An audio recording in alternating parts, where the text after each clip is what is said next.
One of the biggest mistakes I see buyers make is they walk into a house and immediately focus on the cosmetic stuff. The kitchen looks nice. The furniture looks great. Everything smells good. And emotionally, they already start picturing themselves living there. But after 36 years in real estate and mortgages, I can tell you the expensive problems are usually not the things people notice first. When I walk into a property, especially here at the Jersey Shore, I'm looking for warning signs immediately.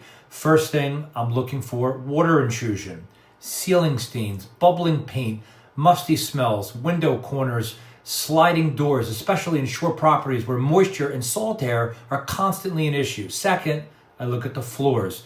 If the floors are sloping, bouncing, or uneven, that can sometimes indicate structural settling, moisture damage, or prior repairs. Third, drainage outside the property. Does water run toward the house? Are there low spots? Are there signs of standing water? A lot of buyers completely miss this during a showing.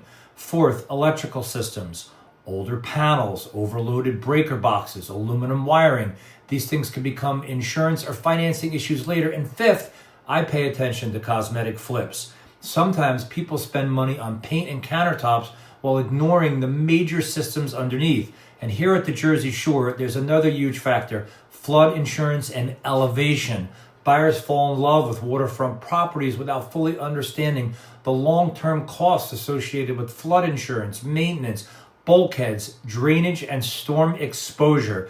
That's one of the advantages of working with somebody who handles both real estate and mortgages. I'm looking at the house itself and the long-term financial picture at the same time. I'm Bill Maier with United Mortgage Corp and Homes by Maier at Daunno Realty. If you have any questions, you can reach me on my cell phone at 908-304-5470, 7 days a week from 7 a.m. to 10 p.m. Thanks for stopping by.